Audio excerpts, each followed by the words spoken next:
Welcome to another one of our beautiful America's Leading Ladies author reveal. Today I have the pleasure of interviewing Renee Villanova, and we'll be just getting to know her a little bit more and understand what her mission is and how she became involved in this project.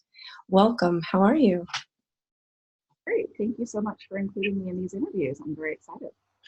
Beautiful. I've really enjoyed it. So tell me, how did you get involved in the project?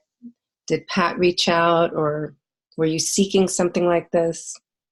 I was not at all. I was a little bit blindsided by Pat. I got this random email from her is how it all started. And to be totally honest, I did not know Pat. I did not respond to her email promptly. I think I actually found it cleaning my junk.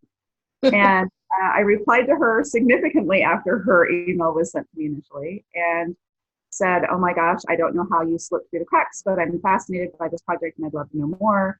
And it just kind of went from there. And because I was a little delayed with my response, I came into the project a little late. So it was exciting to do it. It was under the gun a bit. There was a bit of pressure there.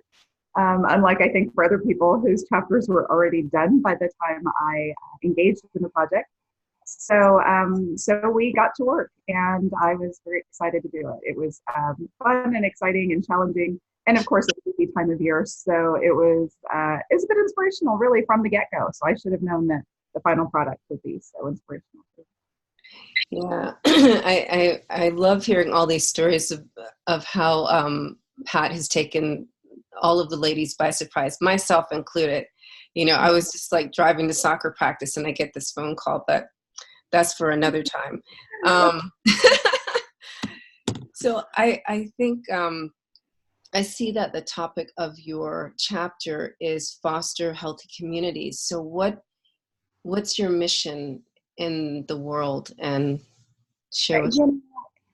I think for me, it's just so important that we all engage in whatever it is that we find important, whether it's in our neighborhood, in our local schools, in our communities, in any kind of community. One of the things I talk about a little bit in that chapter is that we are all a part of so many communities. We think of ourselves as part of a community, but there are so many communities around us that we impact. For example, this book has put together a whole new community of women. And that's a brand new community. It came out of nowhere, but here we are. We're all a part of it now, which then gives us a connection to some of the bigger community. And I think if each of us participates and is a positive member of that community in any way, whether it's picking up trash in your neighborhood parks, if parks are important to you, whether it's doing something just locally for yourself, for your schools, for your community, for your environment, that's important to me, whatever that is for you. And I think that speaks differently to each person, which is the beauty of it. No one can say, I can't do that, because you can. It just depends which community you're in and what's important to you. So I think that's really become a fairly recent passion for me. Yeah, and as I'm listening to you, I'm also hearing the larger community that we're all part of, right, is the human community. And that's something it's something that we really overlook. Even within this book, it says America's Leading Ladies, but a lot of us are just from the continent of North America in this case. So we can no longer categorize ourselves in these smaller communities. Right. I mean, it really is, and it can apply to anyone wherever they are globally, and even in the global community. I mean, that's an important thing for me. I refer to being a good global neighbor in my life pretty often, because I take a time out and think of things, and I travel a lot. So that gives me access literally to my global community.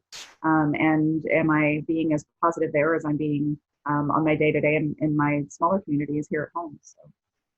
Yeah, we don't really think about that, when we're traveling, because it's not always about the leisure, right? And what we can take, what can we give while we're, and when we're taking, what is it that we're taking and what are we getting back?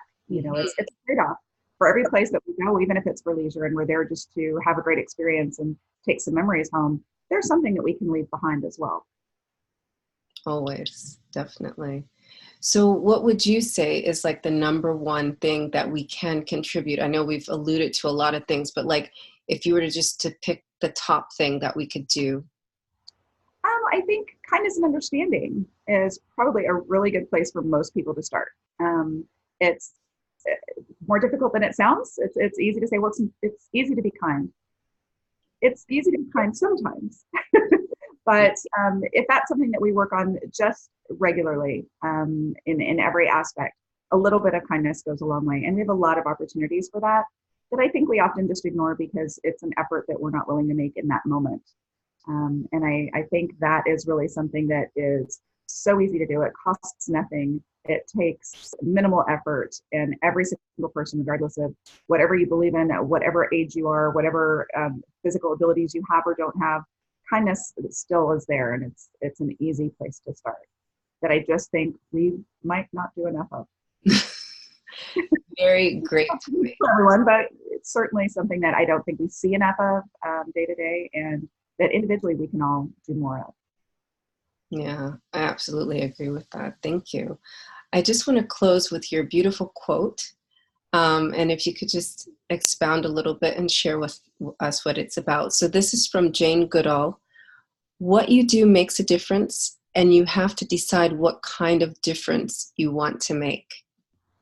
Yeah, that quote really speaks to me because I think we all make a difference day to day in the lives of those around us, in the lives of those whose paths we cross. And it's a conscious decision to decide what type of difference you want that to be. It can be positive or negative. And sometimes we may not realize that we're not leaving the positive impact on that other person or that other environment that we want it to be. So for me, I think it really speaks to that. What kind of change would you like to see around you in your day-to-day life for those around you? And what can you do to make that happen? What can you do to be a part of that change, large or small? Whether it's, if politics is important to you, there's certainly a lot of opportunity for change there. If it's your religion, if it's your family, if it's your environment, whatever it is that's important to you, has some room for change. And small steps on your part can help that change happen. It doesn't have to be huge. I mean, great if it can be, but if all you can do is something small, start there and the change dominoes. Everyone can benefit from the small changes that you make, especially yourself. I mean, adapting small changes into your life for the positive have a huge impact on your day-to-day life as well. Yeah, I agree. So love, kindness, and consciousness. Absolutely. Absolutely. Thank you. Beautiful share today, Renee. And for those of you who are watching and listening, sharing is caring. So if you've benefited from this, if you'd like your friends and family, your community to know more about America's Leading Ladies, please share this video. Most importantly, get your copy by going to bit.ly/America's Leading Ladies. And that's a capital A, capital L, and capital L. And if you would like a print copy, you can connect with Renee directly.